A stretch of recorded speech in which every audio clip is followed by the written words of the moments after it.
morning, which centers on the resolution of the National Security Council meeting yesterday, and of course the directive given by Mr. President to the security operatives to rescue all Nigerians in captivity immediately and unhurt.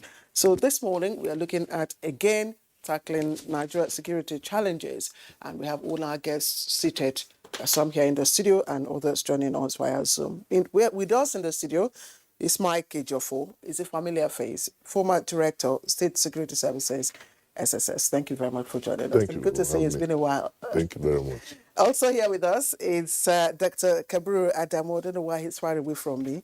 A security risk management expert. Thank you very much, Adamu, for joining us. My pleasure. Good morning. All right. I also have here Brigadier General Sani Kuka Sheka Usman, retired. He's Consultant Director, Corporate Affairs and Information at the Nigerian Army Resource Center. Of course, before he retired, he was the spokesperson for the Nigerian Army. Thank you very much for joining us. Good morning. Thank you for having me on your program. All right. And we also have from our Just Network Center, Brigadier General John Temlon, First Commander of the Multinational Joint Task Force, and of course, a former President of the Alumni Association of the National Defense College and a security consultant. You are welcome to the program. Thank you very much. Good morning, Nigeria. Gentlemen, you've actually may have listened to the directive given by the president just yesterday after the meeting he had with security chiefs and other stakeholders with respect to ensuring that Nigerians in captivity, wherever they are in this country, are rescued unhurt. That being said, we also recall that a number of times such directives had been given to the security agencies to ensure that security is restored in all parts of the country. But let's first of all take a look at what you make of this latest directive, which of course we believe is more direct and more powerful, as the case may be. Let's begin with Ejiofor. What do you make of this directive, and how can it help in ensuring that the Nigerians in captivity are all rescued unhurt? Well, for me, I think it shows concern on the part of the president that he's worried, just like every other Nigerian. But this is not the first time such orders have been given. You recall that there was a time at the inception of this administration, that the president ordered the Inspector General of Police to relocate to Benue over the incident in that place. I also recall there was a time he asked the Chief of Army Staff to relocate to Borno State. So many orders have been given, and each time we hear these statements that they should take decisive action, I begin to wonder whether anything has changed. Recall also when most people were clamoring for change of leadership of all the agencies, which was affected. Has anything changed? The answer is no. Although we've made some little progress, I would say, because the situation has not completely improved. And the question is, what is responsible? Because the president, on his part, came on one of the mantra of coming to power is on security, and he wouldn't want to fail. And the security agencies too operating would not want to fail. So what is the problem? Giving this order that they should be rescued, immediately, or are we starting from the Chibok girls or the Dapchi girls? So how are we going to do it, that all of them will be rescued? So the problem is, we must address the issues on ground. How effective and how well equipped are our security agencies to even effect all this? So that's the major challenge. It's not that the military or all these people are not ready to work, but how equipped and effective would they be under the present circumstance? Okay, you have raised the pointer, Michael Jofu, former Director of State Security Services. Thank you. Because both of you are all security experts, so we're going to take you, and then we will talk to the retired Brigadier Generals. So my question is to you, Dr. Kabiri Adamo. If you consider that the crucial national security meeting was an outcome of, the Council of State meeting, which of course showed, a greater concern now about, the intensity of, the insecurity challenges we're grappling with. How would you say it's a directive business as usual again? Well, it depends on what happened after the directive. The two bodies you mentioned are constitutional bodies, and they are the highest when it comes to matters of security.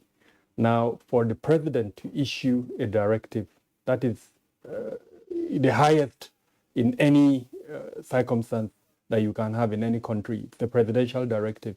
And depending on which department, agency, or ministry within the security sector is saddled with a particular responsibility, failure to meet that directive should have consequences.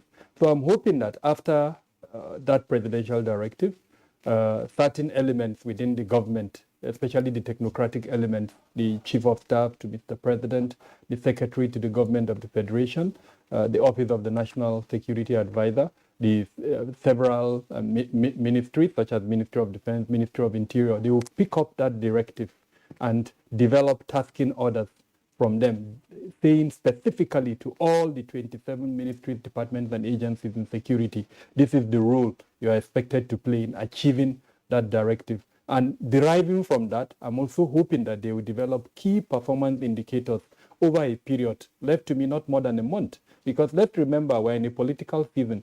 If this directive is implemented, it's a plus for the government. If, however, within that period of, say, 4 weeks, the directive is not achieved, I bet you the opposition is likely to pick on it and use it extensively. So again, it depends on what happened. The machinery of government around Mr. President, are they going to take that directive and turn it into the instrument for achieving that directive? If not, then I'm afraid that what Mike mentioned is likely to be the scenario again. The directive is going to pass away without any result.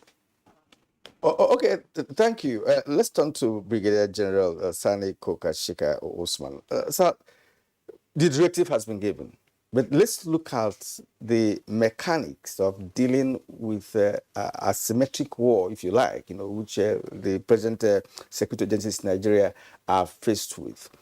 Because if it were to be a conventional war, of course, it's simpler, in my view. But as it is today, directives have been given in the past.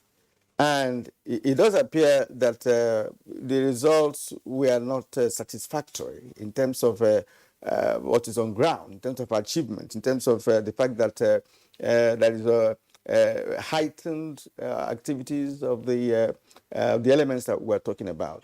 Now, in terms of implementation of directive, as someone who has military experience, how would the agencies begin to tackle this to ensure that the president's directive is actualized? Well, I think taking it off from Dr. Kabiru Adamu's exposition, beyond the ministries, department, and agencies, when you look at it, somebody somehow will have to implement those directives. And now you have various security agencies, and in particular, the military and the police, and as well as other agencies. Now, to what extent such directives will impact on their performances? Now, beyond that, there are supposed to be some other complementary works. And given the fact that actually if there is no monitoring and evaluation and taking into cognizance the components of National Security Strategy 2019, Now, when you look at it, it's supposed to be a kind of comprehensive approach. Beyond what the security agencies are doing, there are some other agencies that, in fact, the holistic Nigerian society, they have a role to play. To what extent have these orders been, implemented to also impact on the roles of other Nigerians? Because whatever the security agencies are going to do is dependent on the kind of information they get. Is it timely? Is it accurate? And given the fact that, yes, they have the numbers, given the fact that they have the equipment, so definitely it can be carried out. So to me, that is the way it should be carried out. And beyond that, of course, I know for the military, for instance, definitely given what has been translated, maybe through the Minister of Defense, the Chief of Defense Staff, definitely will call the service chiefs. This directive has been has been given. What is the role for the Nigerian Army? What is the Navy expected to do? What is it that the Air Force is supposed to do? And vis-a-vis complementing the efforts of the Nigerian police force. So this is how it is going to be carried out. But what extent do you have the complementary mechanism to assist in the implementation of or carrying out that directive? That's another thing. Because whatever you are doing, just like you earlier mentioned about the fact that this is asymmetric warfare, it's beyond the conventional way that maybe the military and security agencies were used to, but invariably it's internal security issues.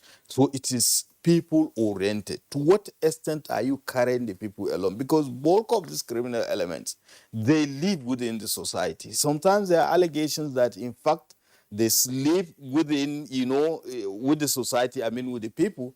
Then in the wheeze of the night, they go out to carry out the atrocities and come back and be normal people. And we have had instances where some of them that were involved, they were even part of the people that volunteered to go and pay the ransom or take the ransom or sympathize or partake in the burial ceremonies and what have you. To what extent the system is also taking care of such people, and to what extent is the system also taking care of an average Nigerian to see that these security challenges also affect him or affect her, so that he or she has a role to play, so that they will give timely and accurate information. Yes, I agree. This is not just enough, but what are those protection mechanisms you have in place? Because the fear is that you want to give out information. First, you don't even know whom to give.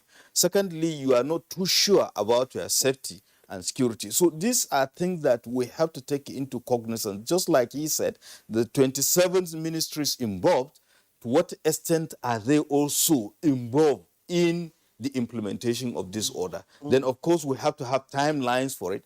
It is not just enough you give the order, but let's say in 6 months, 5 months, 2 weeks, 1 week, 1 month, or in 3 months, what are those things that you would like to achieve? Yes, we have had instances, in fact, for 8 years now, some people have been in captivity. Where is the starting point? Or do we say the most immediate one, the recent Kaduna incident? So these are the issues that you have to take, bit by bit and see that the order is carried out. And hopefully those in captivity will be brought back safely. All right, Brigadier General Kukashika, retired. Thank you. And I'm really surprised. I wasn't expecting that this directive would require, all this bureaucracy that we're talking about again. I thought we all had the framework in place. All those involved in the fight against, whatever kind of insecurity. The templates are there, and the president has given, his orders, his directives now. Brigadier General Temlong, my question will now be to you. Can you unpack this directive? Can you interpret it? I thought it was the last order.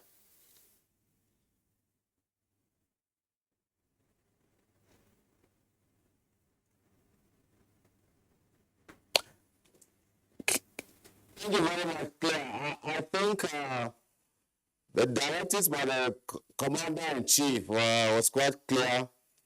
And if you listen to the briefing by the National Security Advisor, he really hit the nail properly, because he talked about human intelligence. he talked about Oh dear. I'm sorry. We're sorry. We apologize. We're having one of those technology, gaps here. We hope to reconnect with Brigadier General John Temlong again as soon as we kind of engineers are working on that. So let's come back to the studio, and I'm going to take the question to Mike Ejiofor. Yeah. Yes, I like it. I thought. I mean, the presidential directive, that was the last order. We already had templates that the security agencies and all those working, together are working. Everybody knows their goals. The president says, go get these people immediately and unhurt. I mean, Nigerians would have thought that all it needed to do was just to go and activate. It's not that easy. And there's no way we could have been the last order. The president is not handing over tomorrow. So it's a process. No, in military term, you have we have gotten the last order. Not last order as in Islam, yes. No, not last order. The order has been continuously given. This is not the first order, and it can't be the last. So when you say last order, I understand what you are meaning by the military. Last order.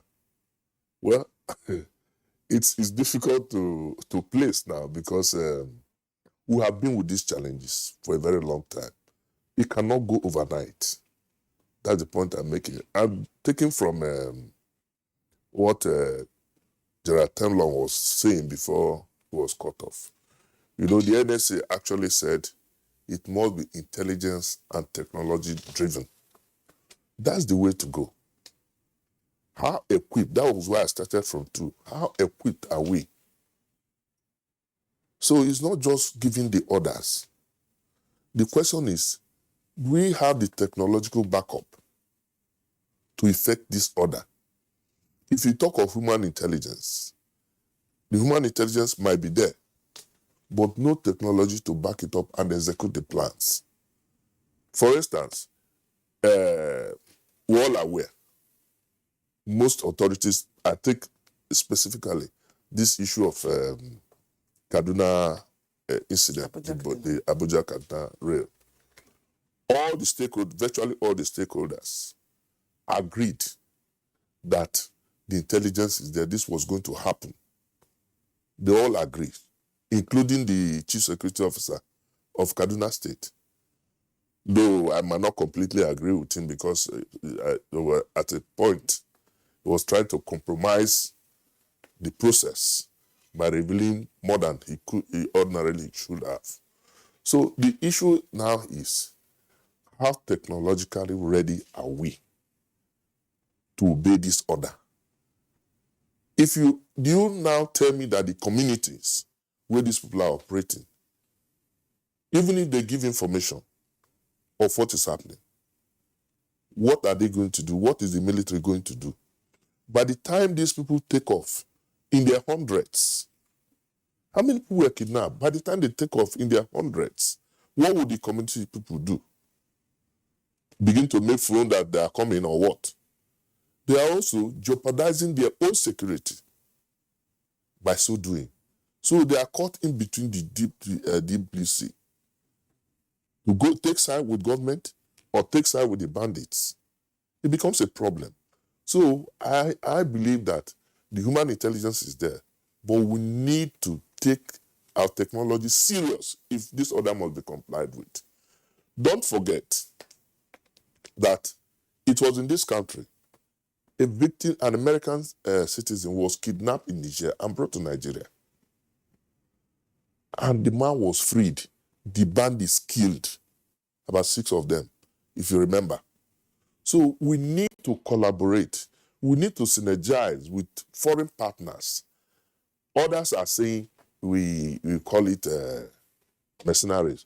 Whatever name you give to it, what we need is security, because the primary purpose of government is security and welfare of the people. So we need foreign, like America has donated some equipment to us, I think $1 billion or thereabout. I'm not too sure of the figure now. We need to collaborate more. You see, the issue of the Tucanos, Everybody was shouting, we must buy Tucano, we must buy Tucano, but we cannot put it on use because of restrictions. The Tucano say should not be used because of human rights abuses, the Lehi law and what have you. Now, the bandits, it was restricted to the northeast. I think General can attest to that. The operations were restricted to the northeast. But these bandits operating, having in the northwest and north central, having designated terrorists. So why don't we deploy our Tucanos there? Why did we buy them? Because I have not heard of any record of the achievement so far. The only thing we hear is that bandits have been taken away, 2,000 killed, 1,000, and they are still operating. So where are the people? It's a big problem, and I think we must rely more on technology. That's why I said I agree completely with the NSC. But how prepared are we in terms of technology? I don't know their status. So they should be better. I think you better invite the authorities possibly to explain their position. But I strongly believe that the security agencies are not well funded to take on this crisis. Well, talking about funding, Mr. Jeffo, in recent years, if you ask me, in fact, from the beginning of this administration, the president has made very serious moves in terms of procuring equipment for the agencies. So you talked about Tucano. Tucano was just about the latest, but we've had series of equipment, military equipment that have been supplied to the military by this administration, better than what we had in the previous administration. But I think what should be the case is how are those equipment deployed? You mentioned about technological know-how that we need to deploy as well to be able to fish out these elements. But we would like to learn more, really, as we make progress in this conversation. But let me bring in Dr. Kabir Adamu once more. You've been an advocate of involving 27 agencies that are also part of security agencies in this country. Please, could you just break it down? But when you say 27, it does appear very huge, and one wonders how these agencies could make contribution to what we're talking about. If there are 27 agencies and we're not making progress with respect to tackling the security challenges, it does appear that some of them are just moribund. So could you just try and break it down for us to have a better understanding of these agencies and what they're supposed to do? Because if all these agencies are not deployed to fight this asymmetric war, then we may just be talking and nothing is done on the ground. Thank you, Kirian, and I would say a beautiful question. Part of the challenge we have as a country is that, and forgive my military colleagues here, should forgive me, is the long years of military rule. It has left with us a legacy where we see the military as perhaps the only security department. So most times, even when government officials speak about security, they refer to the military. Most times when majority of Nigerians speak about security, they refer to the military. And that is why today, I must say, the Nigerian military is overburdened. It is stretched. It is fighting a war in different fronts. And frankly, no military can survive in such a circumstance. To answer your question directly, these 27 include several that are of a policing nature. So if you pick the Nigerian police as an example, under it, you have the Nigerian Civil Defense, Security and Civil Defense Corps. You have the road safety as an example. You also have the what we all call VIO. They are all, to an extent, practicing policing functions. If you go to other countries, all of these things that I've mentioned are subsumed under one. Then you can pick immigration, customs, to an extent too. In certain countries, all of these are subsumed under the police. Likewise, the NDLEA, the NDLEA. And then you've got this other one, and that's the one that I would say I agree with you is moribund, the forest guards that I think is subsumed under the Ministry of Agriculture, that frankly, left to me, should be the focus of part of the discussion we're having. The bandits that we know are domiciled, they hibernate inside the forest. If we come up with a solution that makes it impossible for them to use that forest as a hibernation ground, then I tell you we've solved almost 90% of this problem.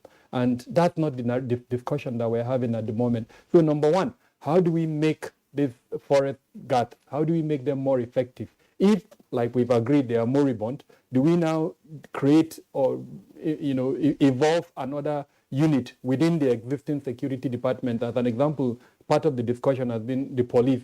Can they have a department that should have responsibility for dominating the forest areas? If that is the situation, what kind of equipment do they need, first off, to stand and protect themselves from the threat that exists within the forest? And the challenge with that is that the threat has military-grade weapons.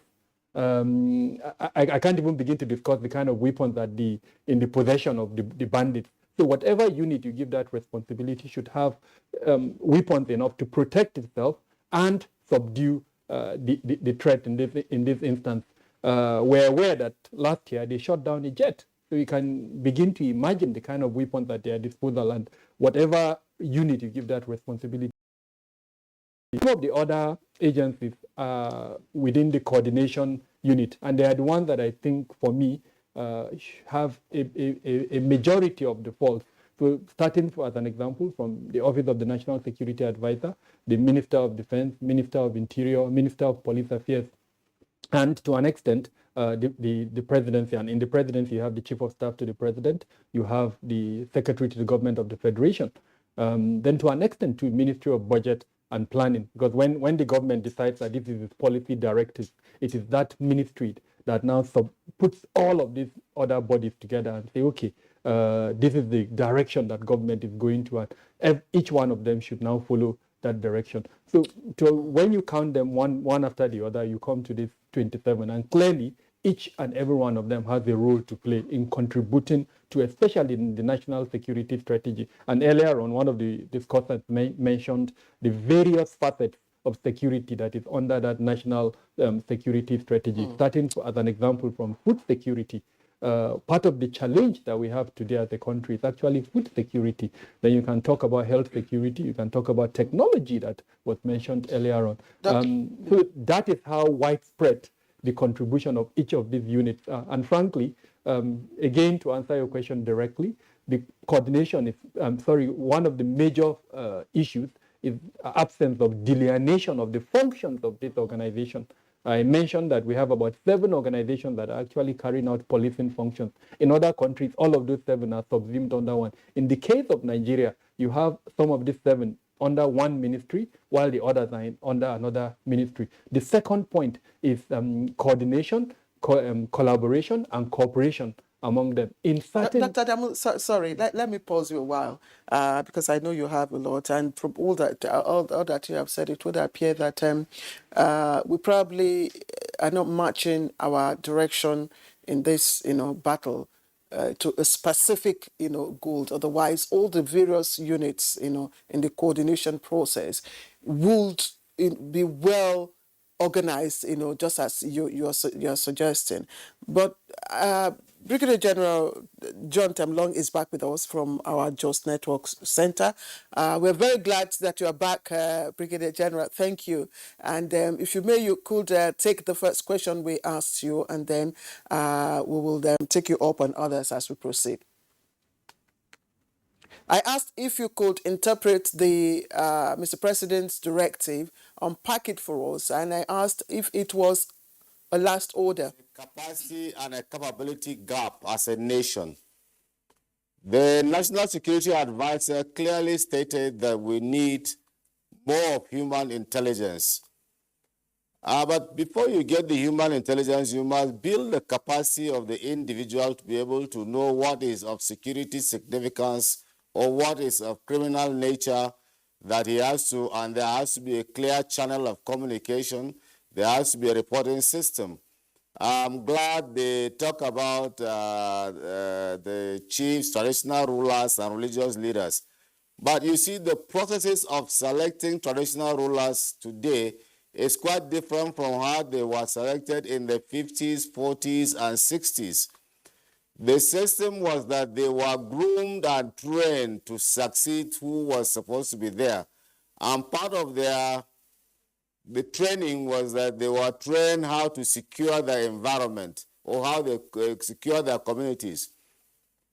If you go and see how they even march on for instance, the Emirates system on a Salah period, you see how they move with their war arsenals, the Madaki moving with the horses, the cavalry, you have the weapons coming up, and you have the reserve store, the logistics that come out from the chiefs, this thing.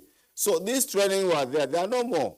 You are asking the religious leaders who did not get those specific training again to come out and help in product. Yes, they can help in building the moral component and content. Now, the capacity problem is that even at the governance levels, because the NSA stated of governance and local governments and this thing, you see, governance is different from politicking. Now, the time for politicking is different from the time of governance, and governance involves the crux of the security of the citizens and their welfare. And so when those persons who are supposed to be responsible are not having the capacity to be able to deliver on that, it becomes a mirage. My friend Dr. Kabiro thinks it is military governance that has done. It's not a military function at all. It is a capacity problem, even with the ministries and departments. And even there is a clear line of demarcation between theory and practical. What is on ground is different from what is theoretical. Now, if we talk here, we're looking at the screen, we're talking. It's different when you put somebody in the bush and say, okay, that's where the terrorists are. Go and capture them. It's completely a different ball game. And so we'll say it's a different thing. That's why even when we're teaching officers and cadets, we'll say, show me on the ground. It's different from what is on the paper, what is on the blackboard, that we show, chalkboard that we show you. So that difference is there. That capacity is not there. The problem is that Nigerians must take responsibility for their security. We must look at the national resilience. How do Nigerians want to survive? Do we have the national will to survive? If we have, we will fish out these people within us. And even the security agencies, if there are black ones amongst us, we will report them and fish them out. It all depends that we must take and say we want to survive. We want to take our responsibilities or our security. We say security, everybody's business. How do I fit into it? And that is the context in which we must build the capacity of the individual to know that, look, this is the way I fit into this security architecture. This is the way I fit into saying that security is everybody's business. It's not rocket science. We must build capacity. We must build capability. The only thing we're talking about is equipment. Even the equipment that we have, how much do we have? Technology can give you that much, but it is the human security that will give you that. Suddenly, if I see an Austin living above his means, he is not working, and there are people that come to his place and move around and talk. Technology will not give me this. I will see it. I will push somebody there who will sit down and listen to what they are doing, the businesses they are doing. I have said it 100 times. You give 60 million, 100 billion to bandits in the bush. They don't spend money in the bush. They don't spend money there. They come back to the cities to spend money. They have their kingpins here. Where do they get fuel for their motorcycles? Where do they get food to eat? They don't grow food, and then even if they grow food, they need the condiments to cook. They need even matches to light the fire. They come to the bush. So we must even build the capacity of that akara seller, that cocoa seller, that ogiri seller, to know that people who come from unknown locations, who are not known within their area, to come and buy food bulk and go away, that they are happy that they have gotten sales for that day, is a serious security problem for them, because they are going to feed those who attack them later on. So they must learn how to start reporting this system. But you must build their capacity. On their own, to them, they're happy because they have made themselves for that day. In fact, they'll go and prepare another one, wash beans and prepare akara for their regular sellers. Somebody was providing bread for them. A bakery in Kaduna was providing bread for them. He was happy. He was not having any bread being left over again. But what was he doing? He was feeding those who would come back and attack them. He was making money from them. There are call girls that they carry and go to tell to them.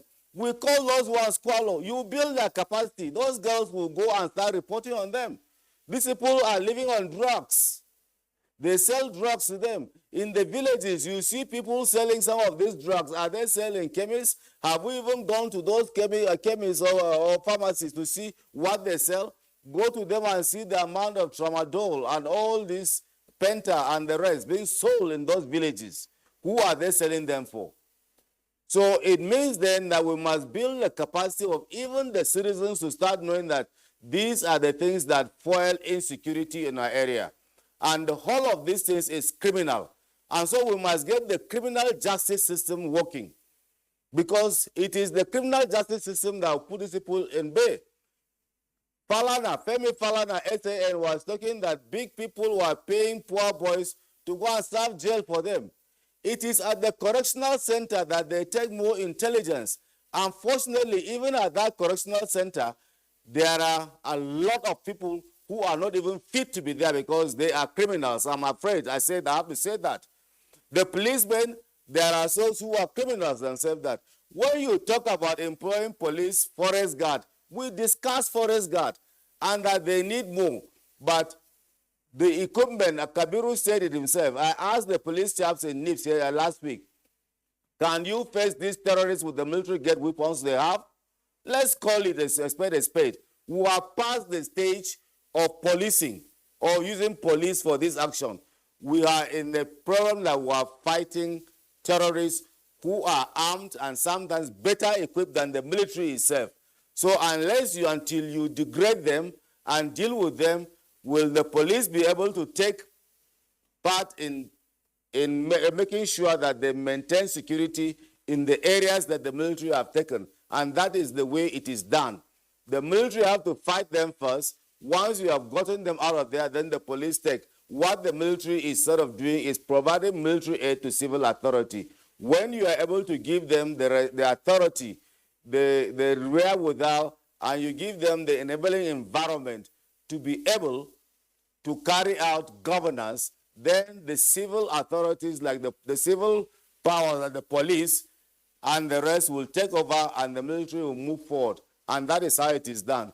But when you say you want to equip police, civil defense to fight these terrorists, I think we will miss the whole thing. We must look at the national elements of power and look at the element of choice to use. You just don't need to use any other element of power. It's never done that way. Brigadier General Temlong, we appreciate your submission this morning. You have actually touched different facets of this security issue, starting from the traditional role as the role they should play, and of course the citizens' role and what have you. But we're going to be more concerned now about the possibility of degrading the capacity of these elements, which is why the president said, look, go all out, fish them out, and rescue Nigerians who have been in captivity for a long time. We will return to you in the course of today's program. But meanwhile, let's come back to Abuja here and engage another retired Brigadier General Koka Sheka. General Temlong ended by saying that it is important to degrade the capability and capacity of these elements. And talk militarily this time around. I don't want to believe that those elements are more equipped in terms of war armaments and ammunition than the Nigerian army. I don't want to believe. I'm an ordinary Nigerian, but I don't want to believe that.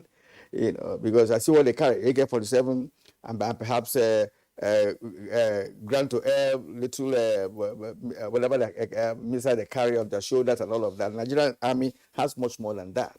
Now, how should the military engage these elements? Because from what I understand about the president's presentation yesterday, is that we should engage them. You can engage them just by planning.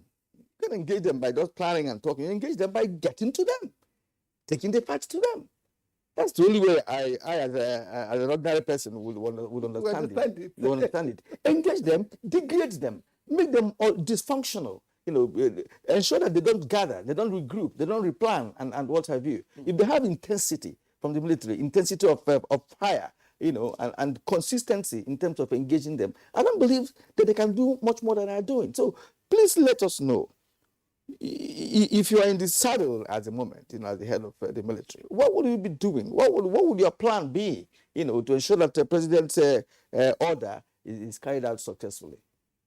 Well, first and foremost, I quite agree with you. I am of the same opinion that these terrorists and bandits, they are in no way compatible with the armed forces of Nigeria in terms of training, in terms of equipment. And sometimes back, I always look at the naivety. Bulk of the equipment the military recover, especially in the northeast, from the terrorists, were those that were taken from the military itself. And I believe Kabiru has done an extensive work of some time ago about maybe equipping the terrorists through such means. But I know it is not deliberate on their own part, actually. Things happen in the years gone by. But now, we are in a state of undeclared war. And to a large extent, we have passed some of the things that we are talking about. Also, it's required drastic action, and drastic action should be given by the Nigerian military. And thankfully, if you even look at the Nigerian Air Force, within the last 7 or 8 years, the government has gone out of its way to buy almost 40 aircraft for them. Now, the level of equipment for the Nigerian Army, for the Nigerian Navy, I won't know to what extent about the police, but if you look at those aspects now, that is why I was talking about comprehensive approach. They cannot on their own go on operation without timely and accurate intelligence. And thankfully, we are talking about the intelligence using technology and, of course, human intelligence. So it's a kind of collective responsibility, and these things are doable. We can do it. And the problems, the Nigerian security challenges are basically local, and the solution is local. And that can be dealt with given, the resilience that has been said about, the Nigerian society, for the military or the security agencies to do their job. Take, for instance, now with the renewed onslaught on the Boko Haram terrorists, they have seems to have fizzled out compared in the northeast. Now, over time, because of devastating consequences of the continuous onslaught, both ground and air, because I know that the Air Force is doing marvelously well, and of course the Army is making extensive use of these own long-range weapons, particularly by the artillery pieces. So why don't we also involve such things? And like I said earlier on, I foresee a situation shortly after, and I won't be surprised even at this moment, the Chief of Defense Staff has not called the service chiefs and taxed them according to, their capabilities and level of equipment. And of course, General Tamlong had made mention of capacity and all what have you, because we will sit down and be talking, but realistically, we have given this task. What are the level of equipment holding as of this moment in the particular, unit formation or the armed forces, as it were, given the task at hand? So these are the issues. Possibly the equipment are there, but the information is not there. So how do we mitigate that shortcoming to ensure that that is done? So that is how you unbundle this order to make sure that it is carried out. And it requires synergy of effort. It requires collaboration. It may not necessarily be just within the military and security forces, but other wider society, because you will see things, you will hear things. And we still can go back and make reference to the unfortunate incidents of the Abuja train. Yeah. These people, before they carried out that attack, they must have carried out reconnaissance. Yeah. And possibly they were not even staying nearby. So how did they come to that place? Who has seen them coming? And remember, there is heightened activities of reconstruction of Abuja Kaduna Road. that means that road has always been very busy, not just necessarily for motorists, but also those carrying out, the repair works. What is the relationship between them and the security agencies? To what extent, what have they had? Because the military could be blind without information. So this is how it should be done. So involvement of other components of the society that will provide those needed things. When you talk of the government giving equipment, giving directives, what is the role of other segments of the society in terms of information? Because if you want to carry out an operation without intelligence, how do you go about doing it? I'm not cutting you short. I'm just a novice in this area. When you talk about having information, perhaps from communities, that are close to where these people reside. But if you have had someone who experienced kidnapping, sometimes they trek for more than 3 hours, in the bush before they get to their location. Now, can't the military be embedded somehow in the forest, one way or another, at a recce? If that word is correct, as a recce, to be able to and use whatever technology they have to know the direction of these people where they camp. Because if you're relying on information from the communities, they may not get it. They may not get it. I believe that the military could move into the forest. I don't know. It is part of their job, and by so doing, they could also get information on their own without the assistance of the community, because communities are also scared of giving out information, because those terrorists have also clamped on the communities, from time to time, for giving out information. Kieran, that you're quite right, and that's brings me to even the question I wanted to ask about the vast ungoverned spaces, within us, and especially our borders. These people coming from the borders are not. They are so porous, and the length of porosity within our borders. How achievable? Is this a directive? Well, let me talk about what Kieran was talking about in terms of embedding the military intelligence into the community. You can do that at certain level. But remember, the military intelligence system is basically two. What is it? The military at its own level. Maybe when I talk about the military, I'm talking about the armed forces, the Army, Navy, and Air Force. But of course, the overall clearinghouse is the Defense Intelligence Agency.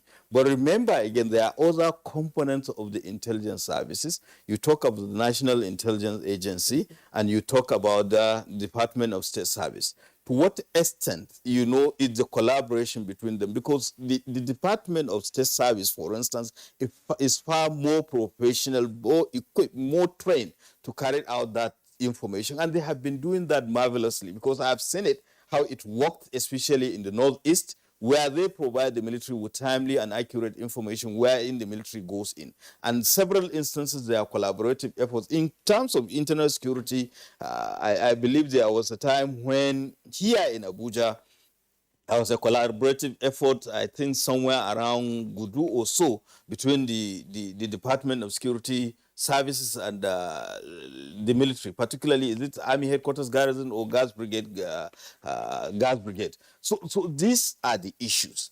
And going back to what you are saying, we tend to neglect one simple fact, that all of these security challenges stem from the simple fact that there is a kind of vacuum in the governance system. And that is why we're having the problems that we're having. They are filling in something. And you make reference to the local government system. We have 3 tiers of government. Only 2 are working.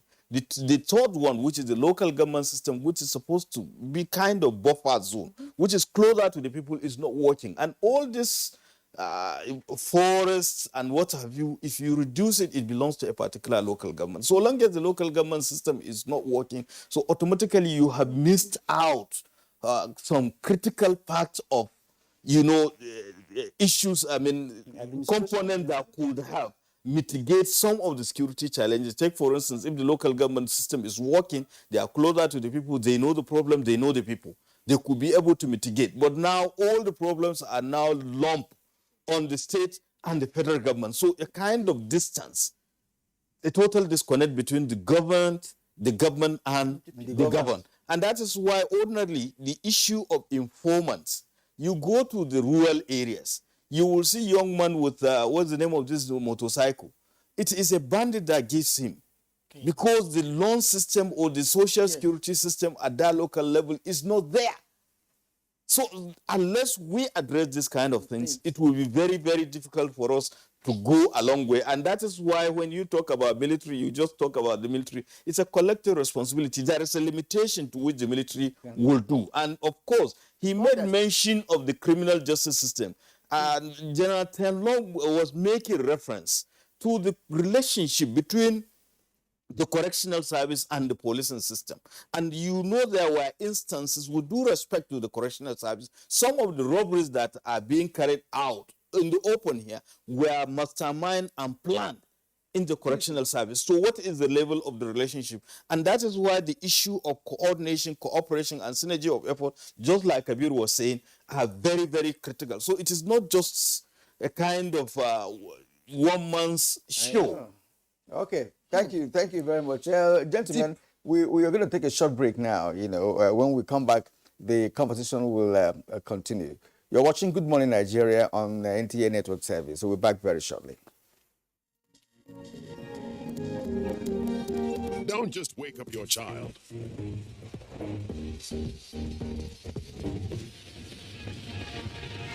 Wake up the champion in them.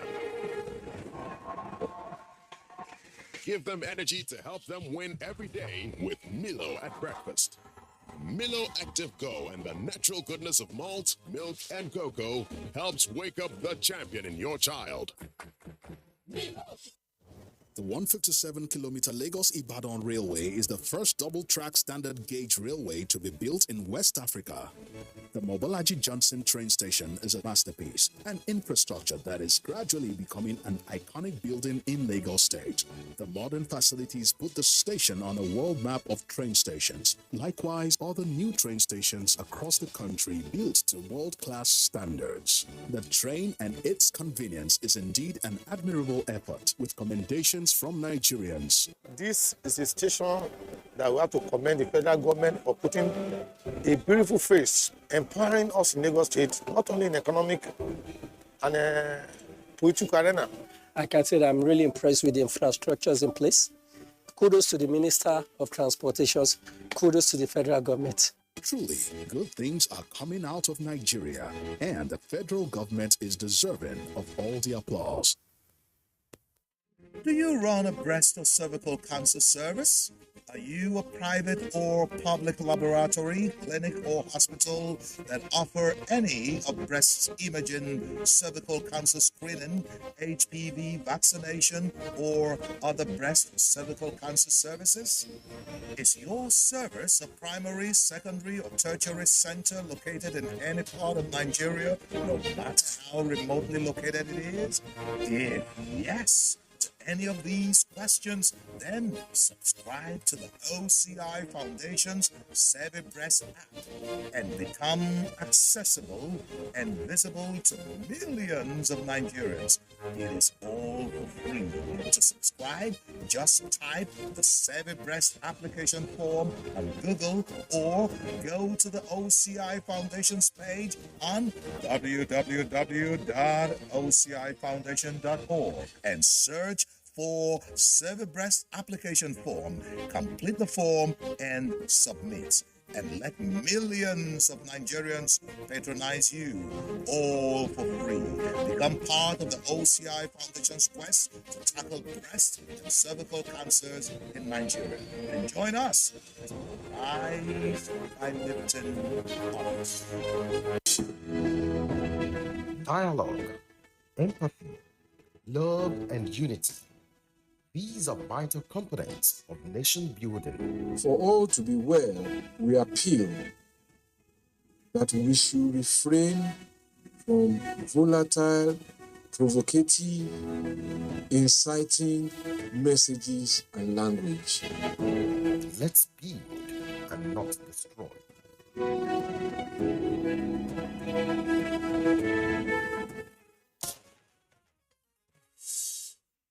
All right, welcome back to the program. It's Good Morning Nigeria, and we're live here on the network service of the NTA. Our conversation is centered on Mr. President's directive yesterday to the military and security agencies to, of course, rescue all Nigerians in captivity immediately and unhurt. And we're looking at what that meant and the approaches to it. We have all our guests seated here. We have Mike Ejiofor, former Director of State Security Services. We have Dr. Kabiru Adamo, Security Risk Management Expert. Brigadier General Saniku Kachika Usman, retired.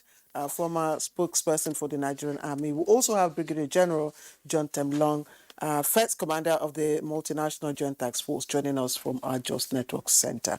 Let me talk, direct my question out to Dr. Kabiru before I bring it back to Mr. Ejiofor. We've been talking about intelligence gap, and that this next directive will be intelligence-driven. And I'm wondering, why don't we have the intelligence, the information? Well, there are two theories out there on in response to your question. One theory says we actually have the intelligence, and those who are pushing that theory point to certain indicators. Especially for instance when they quote someone like the governor of Kaduna State saying that and this was actually attested to by the MD of the Railway Corporation when he admitted that yes, the Kaduna State government had written to his ministry or his the Railway Corporation to tell them that there's an impending attack and so they should suspend services. Now that's a clear indication that there was intelligence. We now have to break down intelligence into general intelligence and actionable intelligence. Now, actionable intelligence is one that tells you something is going to happen and gives you a time frame on when that thing is going to happen. So as an example, when the bandits attacked the AK-29 train, when they were moving, we were told that they moved on motorbikes. We were told that they came with, I think, Sharon vehicles or some other form of vehicles, either 3 or 5 in number.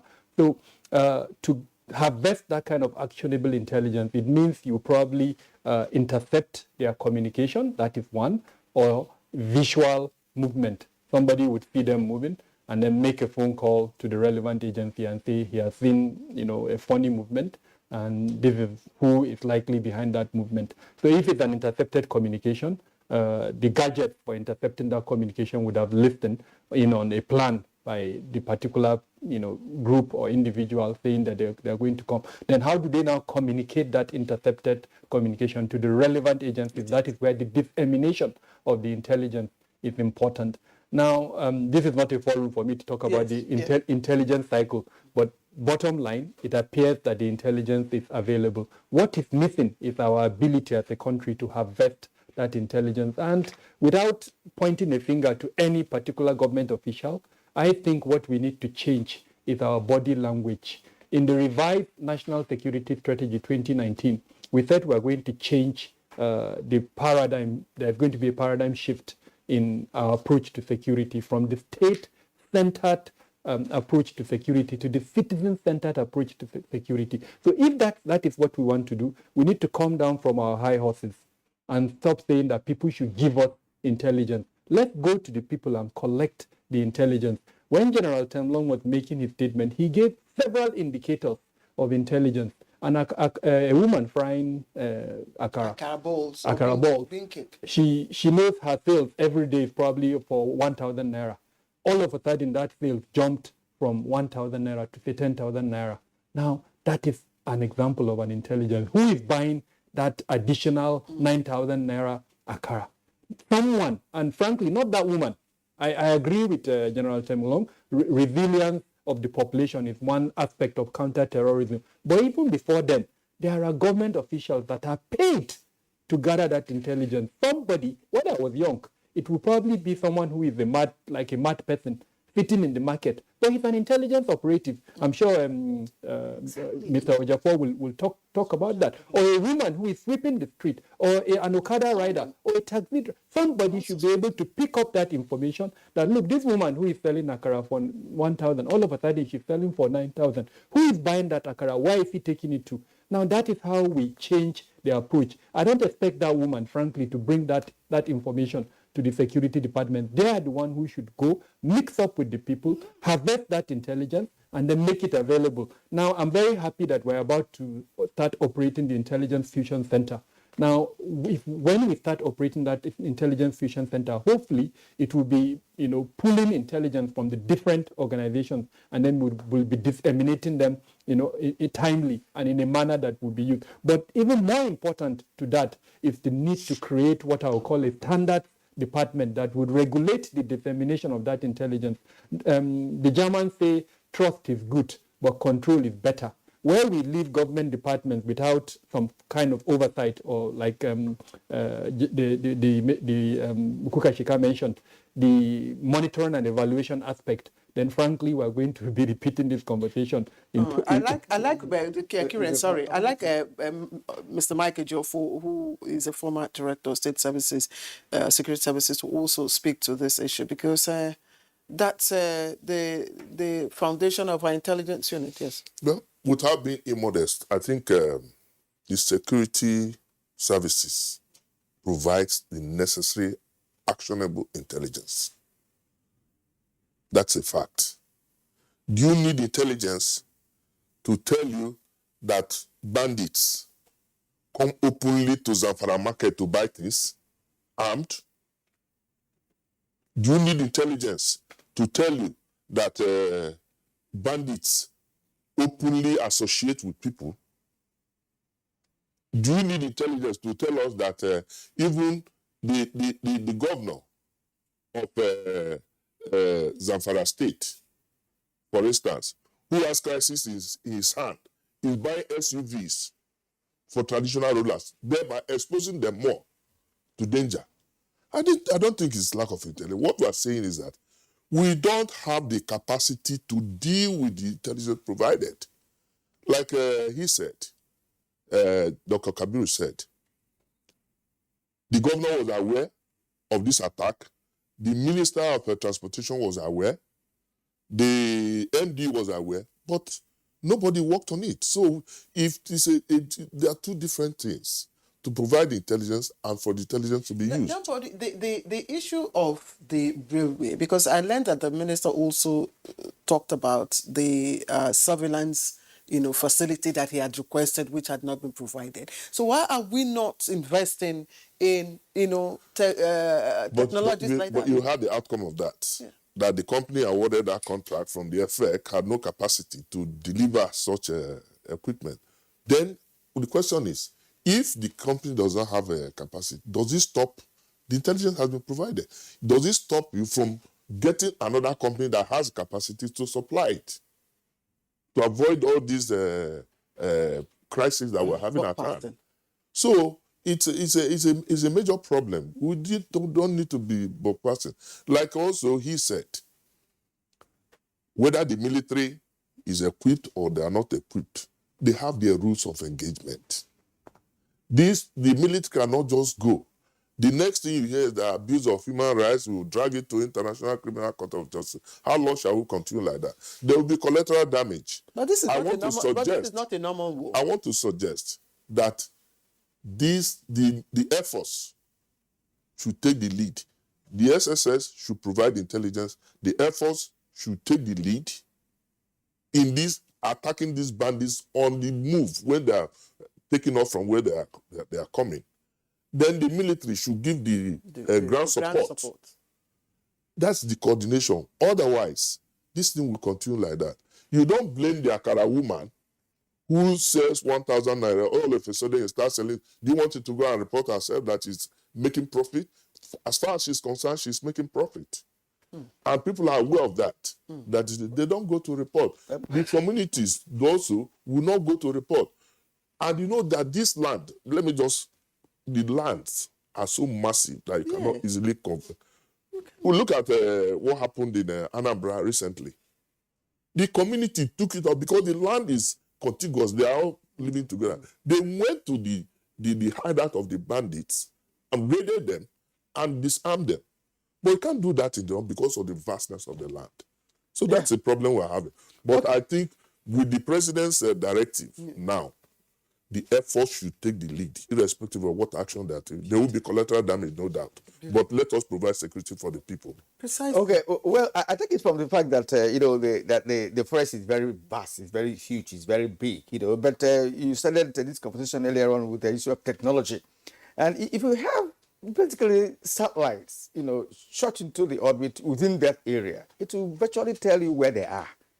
It's as simple as that. You don't need satellites. Now, you need effective drones. Exactly. Don't we have them? Tell you where they are. So this issue of They should answer that. I don't know. Let's return to Dr. Brigadier General Temlong again, once again. General Temlong, two of our guests here, mentioned or raised two points that are very vital.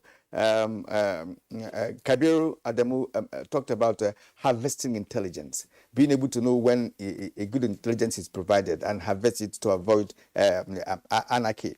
And then Michael Joff also talked about the issue of abuse of human rights in terms of military going out all out, to bring down these elements without minding what human rights and what have you. I'm also going to add to it, these are the areas I'd like you to speak to. We had here sometime last year or thereabout that American nationals were kidnapped, and American authorities sent their men down to Africa here and in Nigeria, and they were able to fish out the kidnappers, rescued their men, and killed the kidnappers. How did they do it? How did they do it? Do we need mercenaries, as one governor has said? Do we need foreign experts to provide some level of assistance to our agencies here to be able to, track down these elements and deal with them properly?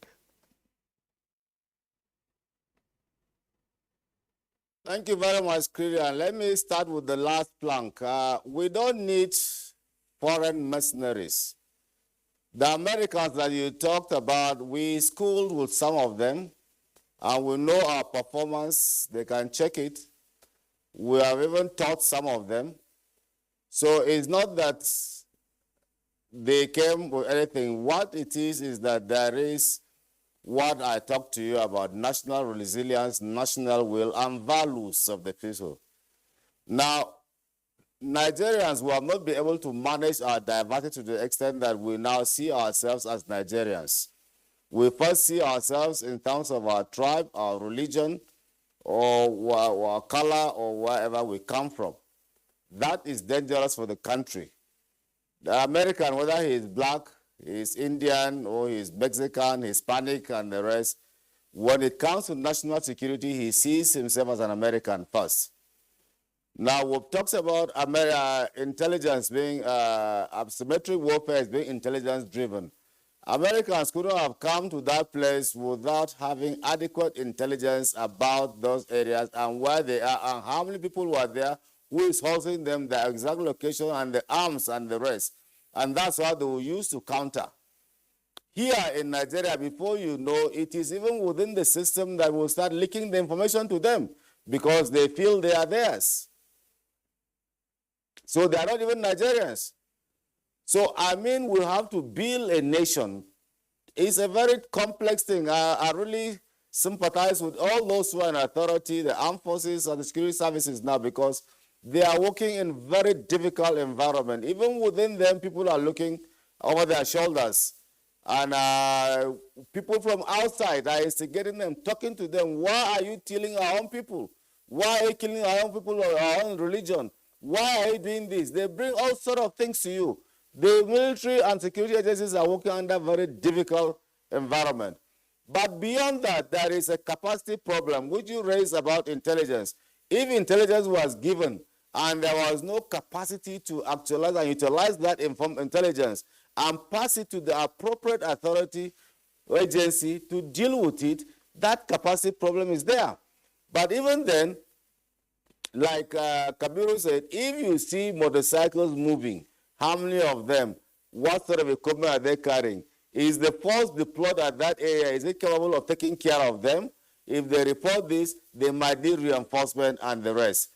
Now, if you look at, I think, Mike, something you see, there are joint operations in the military requires the three services wherever the weapons of choice is done. And so when the CDS sits down, he breaks down the specified tasks that the CEC has given. The specified task has rescued these people without killing them. Now, how does he do that? There are other implied tasks. He needs accurate and timely intelligence about the location of these people, where they are, what weapons they're having, what are their habits, and so on. Do they sleep? Do they go out on patrol? Do they this thing? And then the DSS fills in some of these gaps. The military intelligence fills in this gap, and so a force, appropriate force, is starts organized and raised to deal with that force. And that force could be a joint air and ground force. So that's what the CDS is going to start doing specifically now. Now, if you look at what the federal government and Americans have agreed to buy $1 billion equipment, and you see the back of those things are helicopters mainly. This is what you need to fight asymmetric warfare, because you need mobility. You need to move men as quickly as possible. You need to hit and deploy people as quickly as possible. You need accurate weapons. You need weapons that will not bring collateral damage. So these are things that you see, and if you translate $1 billion into Naira, people will shout that the Ministry of Defense is taking, or the armed forces is taking about 10 trillion Naira.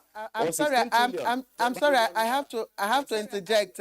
Brigadier General John Temlong, I'm really sorry, I have to interject. We're almost running out of time. Brigadier General John Temlong, first commander of the Multinational Joint Task Force and former president of the Alumni Association of the National Defense College, joining us from Jos Network Center. It's always a great pleasure to have you with us, Brigadier General Temlong. All right, we just have just in 1 minute, I'd like all of you to, Brigadier General Kukashika, are there other approaches that we might explore?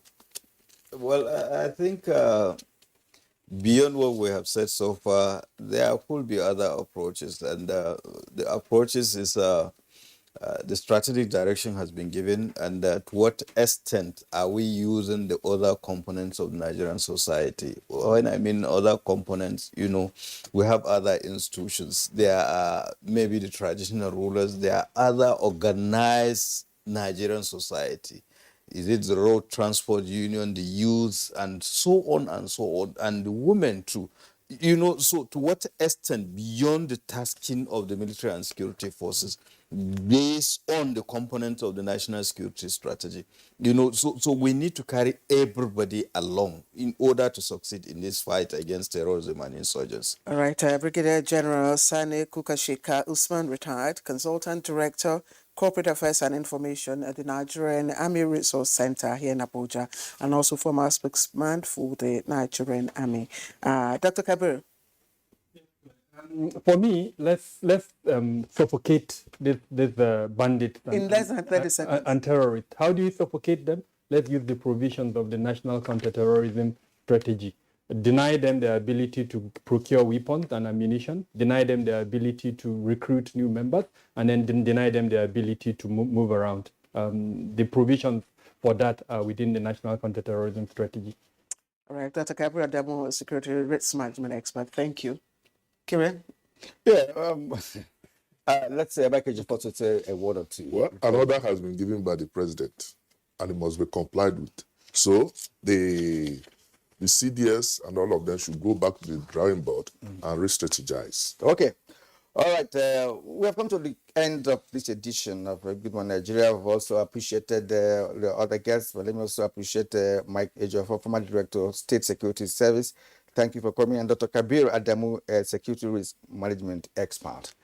All right, now let's take. Let's. You want to go home? Well, we don't have time for sports and other complimentary segments that we earlier promoted, and so we are calling it a day on this edition of Good Morning Nigeria. Thank you for watching. We'll see you again on Monday when we